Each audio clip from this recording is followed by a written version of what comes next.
రుద్రాణి దగ్గరికైతే అనామిక వచ్చి ఇలా అంటూ ఉంటుంది. ఆంటీ నాకు ఒక సలహా ఇవ్వరా అనేది అంటూ ఉంటుంది.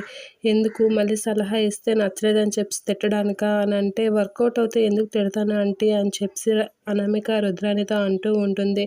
ఏంటి దీనికి సలహా అని అడుగుతూ ఉంటుంది రుద్రాణి. ఈ మధ్య కళ్యాణ్ నా మాట వినడం లేదు కళ్యాణ్ విషయంలో అని అంటే, రుద్రాణి చెప్పేశాడు కదా ఆఫీస్కి వెళ్ళినని, ఇంకేంటి కావాలి నీకు సలహా అని రుద్రాణి అంటూ ఉంటుంది.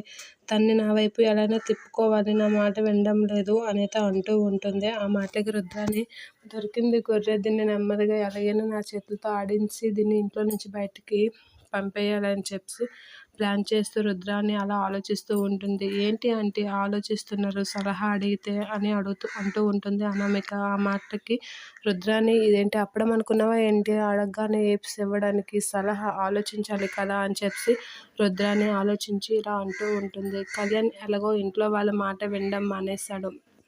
ఇక మీ అమ్మ వాళ్ళని పిలిపించమనుకో, వాళ్ళతో చెప్పాడు కదా నిన్ను పువ్వుల్లో పెట్టి పూజిస్తానని, ఇప్పుడు ఆ మాటకి కట్టుబడి ఉంటాడో లేదో చూద్దాం అని అంటూ ఉంటుంది. ఆ మాటలకి మా అమ్మ వాళ్ళు వచ్చి ఇక్కడ తగువాడితే అది పెద్దదవుతుందేమో అని అంటే, అలాగేం లేదు మా వాళ్ళు అంత కయ్యాలేం కాదు, బాగానే ఉంటుంది, వర్కౌట్ అవుతుంది, నీకెందుకు మీ అమ్మ వాళ్ళకి ఫోన్ చేయి అని అంటూ ఉంటుంది రుద్రాణి. ఆ మాటకి థ్యాంక్స్ ఆంటీ, అందుకే మిమ్మల్ని నేను సలహా అడుగుతాను, మీరు కాబట్టే మంచి సలహా ఇస్తారు, కరెక్ట్గా చెప్తారు అని చెప్పి రుద్రాణితో అంటూ ఉంటుంది. ఇదిగో ఇప్పుడే మా మమ్మీకి ఫోన్ చేసి రమ్మంటాను అని చెప్పి అనామిక వాళ్ళ అమ్మకి ఫోన్ చేస్తూ ఉంటుంది.